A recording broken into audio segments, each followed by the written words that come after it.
नमस्कार दोस्तों, भारत एक सोच देख रहे हैं आप। दोस्तों, अखिलेश यादव ने आज प्रेस कॉन्फ्रेंस की और उस प्रेस कॉन्फ्रेंस में एक नहीं ना जाने कितने मुद्दे उठाए और सरकार को घेरने की कोशिश की। एक मुद्दा उठाया उन्होंने अयोध्या का, जमीन को लेकर। आखिर अयोध्या को लेकर इतना ज़्यादा आक्रामक क्यों दिखाई दे रहे हैं अखिलेश यादव। दूसरा मुद्दा उन्होंने मंगेश यादव को लेकर उठाया। तीसरी बात, उन्होंने एक बहुत महत्वपूर्ण बात बोली कि 2027 में सत्ता में वो आ जाएंगे। बहुत ही ज़्यादा कॉन्फिडेंट, आत्मविश्वास से लबरेज दिखाई दे रहे हैं। इसके साथ ही साथ मायावती को लेकर भी उन्होंने जवाब दिया। जो मायावती की तरफ से कहा गया कि अखिलेश यादव ने हमारा फ़ोन नहीं उठाया था, इस वजह से गठबंधन टूट गया था, उसका भी जवाब दिया। आकिब हमारे रिपोर्टर जो कि उस प्रेस कॉन्फ्रेंस में मौजूद थे, वो हमारे साथ इस वक्त मौजूद हैं। आकिब, एक बार बताइए कि आखिर उस प्रेस कॉन्फ्रेंस में क्या क्या हुआ। अखिलेश यादव ने जो प्रेस कॉन्फ्रेंस की, उसका लब्बो लुबाब क्या निकल कर आया, कौन कौन से वो मुद्दे थे जिस पर उन्होंने बात करने की कोशिश की है, किस पर सबसे ज़्यादा केंद्रित दिखाई दे रहे थे, क्या हुआ वहाँ पर। जी अनुज जी, आपने बिल्कुल सही कहा कि अखिलेश यादव आज आक्रामक मूड में थे और उन्होंने तंज भी कसा, खासतौर से योगी आदित्यनाथ के ऊपर और भाजपा सरकार के ऊपर। उन्होंने कहा कि दिमाग होता तो चप्पल में एनकाउंटर नहीं करते, और दूसरी ओर उन्होंने कहा कि मठाधीशी माफिया होते हैं, उसमें कोई ज़्यादा अंतर नहीं होता है। देखिए, साफ तौर पे वो पूरा कॉन्फिडेंस है उनके अंदर 27 के चुनाव को लेके। और दूसरी ओर अगर हम बात करें जिस तरीके से अयोध्या में जो ज़मीनें, जो जो सैनिकों का शूटिंग रेंज था, ख़ास तौर पे उस पे जो जिस तरीके से भारतीय जनता पार्टी के नेताओं के ऊपर समाजवादी पार्टी ने प्रेस वार्ता करके जो आरोप लगाए हैं, उसको देखना है कि किस तरीके से ये जो आरोप है कहाँ तक सही है। क्योंकि उन्होंने एक बहुत बड़ा मुद्दा उठाया है कि सैन्य अभ्यास जहाँ होता था, वहाँ पे अब भारतीय जनता पार्टी कुछ उद्योगपतियों के साथ मिलके उस शूटिंग रेंज की ज़मीन को बेच रहे हैं, और ये एक बहुत बड़ा मुद्दा है। एक पूरी फाइल तैयार है समाजवादी पार्टी के पास। पवन पांडे जो पूर्व मंत्री हैं समाजवादी पार्टी के, वो पूरी फाइल तैयार करके लाए थे, कह सकते हैं वो चिट्ठा तैयार करके लाए थे और रजिस्ट्री की कॉपी लाए थे। उन्होंने कहा है कि आप पता लगाइए कि इसमें कितने बड़े बड़े भारतीय जनता पार्टी के नेता शामिल हैं और उसमें कितने बड़े बड़े जो अधिकारी हैं वो भी शामिल हैं। यहाँ तक कि आपको बता दें, उन्होंने ये भी कहा है कि मुख्य प्रमुख सचिव से लेके आप पता लगाइए कि वहाँ पे जो तहसीलदार हैं वो भी शामिल हैं। इस ज़मीन घोटाले में उनके नाम जब ज़मीन हुई है तो सर्किल रेट बढ़ गया, और जब किसानों से ज़मीन ली गई है तो सर्किल रेट जो है वो कम था। एक बहुत बड़ा मुद्दा उन्होंने उठाया। सर्किल रेट बढ़ने से जमीन के दाम बढ़ जाते हैं और उसकी वैल्यू बढ़ जाती है, जिसका यहाँ पर जिक्र कर रहे थे अखिलेश यादव। अयोध्या के मसले पर अब पवन पांडे का जिक्र कर रहे हैं। अयोध्या से ही आते हैं, वहीं से उन्होंने चुनाव जीता था, मंत्री बने थे। पवन पांडे से आपने एक्सक्लूसिव बातचीत भी की है। तो समाजवादी पार्टी, अखिलेश यादव अयोध्या पे इतना ज़्यादा केंद्रित क्यों दिखाई दे रहे हैं? अयोध्या को इतना ज़्यादा मुद्दा क्यों बना रहे हैं? सोच क्या है, रणनीति क्या है? देखिए, उपचुनाव होने वाला है। सीधे तौर पे अगर हम बात करें तो 10 सीटों पे जो उत्तर प्रदेश में उपचुनाव होने वाला है, मिल्कीपुर की सीट जो है वहाँ पे उपचुनाव होना है, और अवधेश प्रसाद जो सांसद हैं अयोध्या से, वो भी वहाँ पे मौजूद थे और उनके बेटे को टिकट मिला है। वो पूरी तैयारी के साथ अयोध्या में अपना दमखम दिखाने के लिए तैयार हैं। टिकट फाइनल है? जी, टिकट फाइनल है, पूरी तैयारी है और वहाँ से उनको लड़ाने की। तो इसलिए कि भाई मिल्कीपुर में चुनाव है, इस वजह से अयोध्या को ज़्यादा केंद्रित किया जा रहा है, देखा जा रहा है। और कितना अहम है इस बार का ये मिल्कीपुर का चुनाव समाजवादी पार्टी के लिए?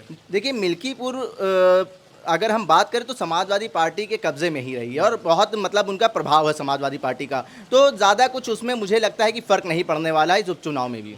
लेकिन कहा यह जाता है कि भारतीय जनता पार्टी उपचुनाव में अपना जो पूरी जान है वो लगाती हुई नजर आ रही है। 3-3 मंत्रियों को जिम्मेदारी दी गई है एक एक विधानसभा सीट पर। जी, मायावती को लेकर क्या जवाब दिया? पत्रकारों ने सवाल क्या किया था, क्या हुआ वहां पर, एक बार बताइए जरा। जी, एक पत्रकार साथी थे, उन्होंने सवाल करा कि पिछले जो गठबंधन थे उसमें मायावती ने एक प्रेस नोट जो जारी करा, उसमें ये जिक्र करा गया है कि आपने फ़ोन नहीं उठाया मायावती का, तो इसकी वजह से वो नाराज़ हो गई, गठबंधन से दूर चली गई थी। और ये भी सवाल करा गया, क्या इस बार 27 में वो फ़ोन उठेगा?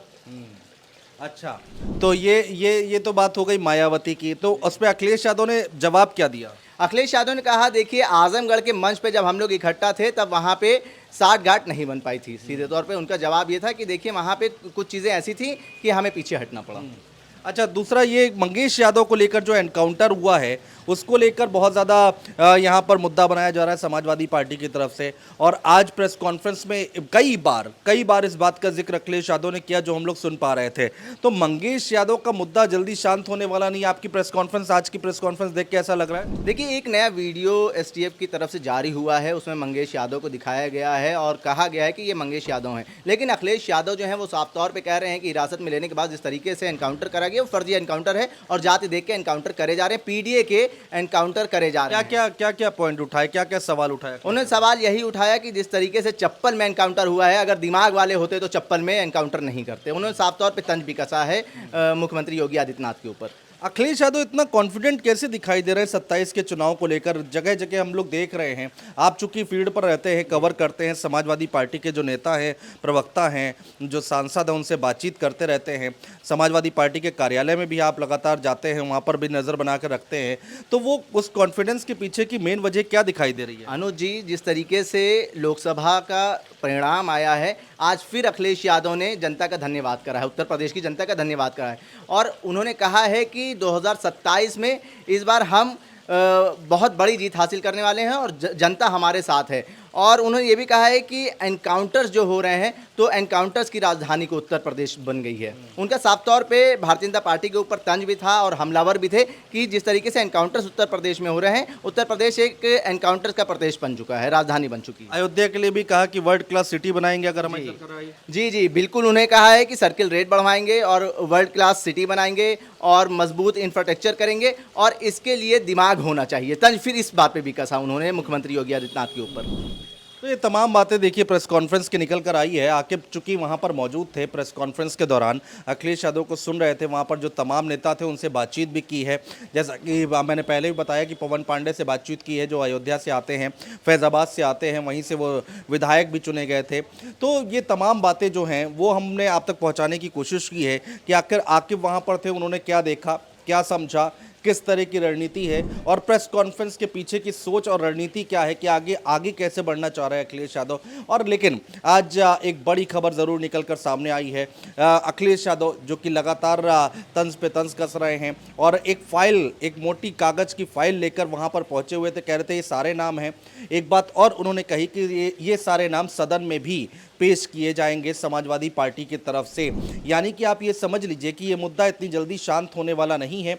और मिल्कीपुर 10 सीटों के चुनाव जो है उसमें से 9 सीटें एक तरफ और मिल्कीपुर विधानसभा सीट एक तरफ, क्योंकि मिल्कीपुर जीतना हारना दोनों ही पार्टी के लिए, समाजवादी पार्टी के लिए और भारतीय जनता पार्टी के लिए नाक का साक का सवाल बन चुकी है, जिससे 27 के चुनाव में एक बड़ा मैसेज जाएगा, जीत और हार तय करेगी, एक बड़ा संदेश आगे आने वाले चुनाव के लिए। बहुत शुक्रिया दोस्तों, भारत एक्सप्रेस देख रहे थे, देखते रहिएगा। बहुत शुक्रिया।